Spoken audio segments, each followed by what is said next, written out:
Alrighty, guys, has Kevin Feige lied to us? Has he?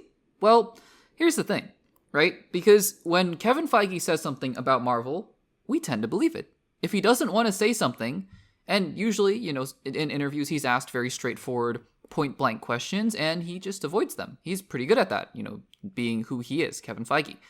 But sometimes he says things, and when he says things, I tend to think he has no reason to really lie. He's the boss of Marvel. He wants to appear trustworthy. So, case in point, a few weeks ago, we talked about Kevin Feige confirmed Spider-Man Brand New Day is going to be street level.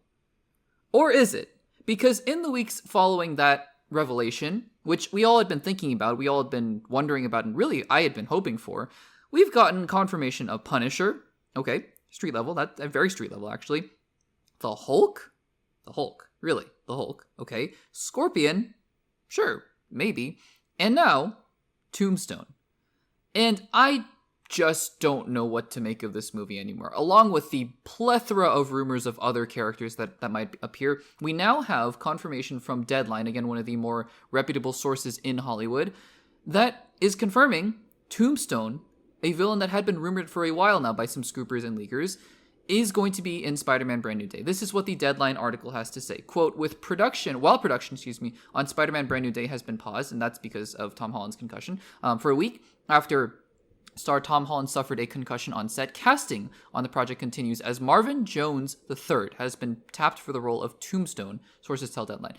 I want to pause right there. This is not Deadline making false claims or anything like that, but there is one thing I want to clear up here. When they say Marvin Jones III has been tapped for the role of Tombstone, and they say casting has continued, they're not casting right now. They finished their casting process a long time ago, and unless there's something really weird going on, most films have cast their characters well in advance of shooting, right? Just to get the contracts out of the way, negotiations, schedules, all that kind of stuff. So no, they haven't been casting simultaneously and all of a sudden, surprise, Tombstone is in the movie. Just to clear that up, Tombstone had been planned. If he's in the movie, he had been planned for a while, and they got Marvin Jones III probably to agree to it a while ago. Again, if it's a small cameo, maybe, he agrees to it the day before or whatever. That rarely happens. Rarely happens. So just wanted to clear that up here. Anyways, this next paragraph is interesting to me as well, so we're going to read that and then we'll talk about it on the other side. Quote, Jones comes to the new live-action Spider-Man after being tapped to voice Tombstone in Sony's animated Oscar winner Spider-Man Into the Spider-Verse, as well as the threequel Spider-Man Beyond the Spider-Verse, which is forthcoming. And that's about it. That's about all the detail that we have gotten. But that second paragraph is interesting. We'll talk about what that could mean, but I think it's interesting enough. So first of all, Tombstone.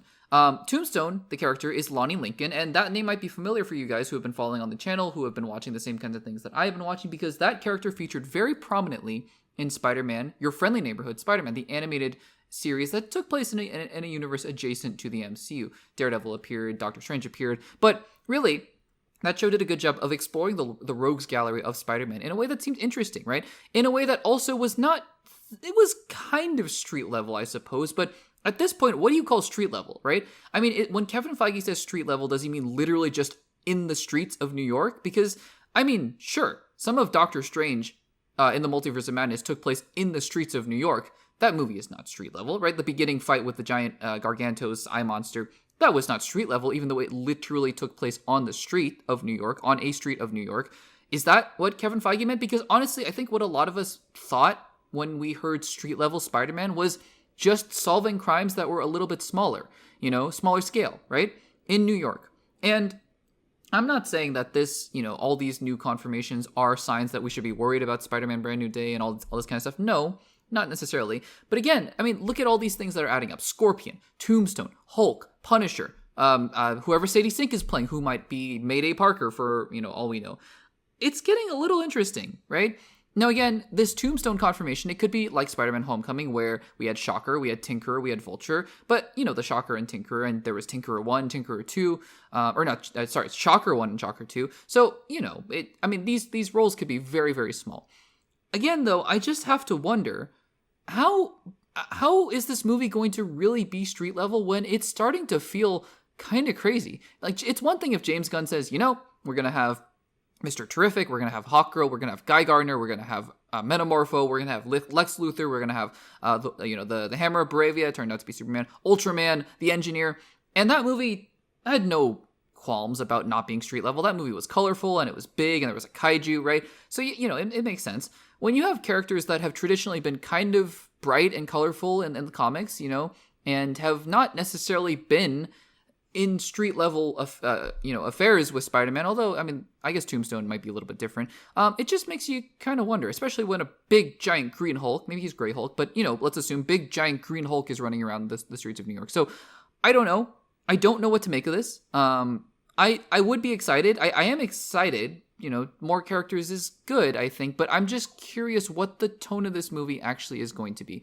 One last interesting thing before we wrap up this segment, he is being played, Tombstone, Marvin Jones III is playing him. He's the same guy who voiced him in the Spider-Verse films. Does this mean anything? I don't know. I think that on the one hand, you could kind of say, no, it doesn't mean anything. It's the same character. He voiced a role. He can play the role. He might have crushed the casting process and whatever.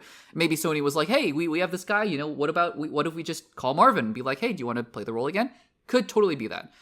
On the other hand, it's not every day that you see this happening. It's not like they, I don't know. I'm trying to think of a character that was in those animated Spider-Man films that could have translated over. I can't think of one. But yeah, I think it's possible. It just means nothing. But on the other hand, it is kind of odd, especially because we are still, even though Spider-Man Brand New Day is allegedly street level, we are still in the multiverse saga. So maybe it's just for the sake of consistency. Maybe they just liked Marvin. Maybe both and, right? They did the same thing with J. Jonah Jameson. So I don't know. We'll have to see about that. Guys, what do you make of the news that Marvin Jones III is going to be playing yet another Spider-Man villain in Tombstone in Spider-Man Brand New Day? Let me know in the comments down below.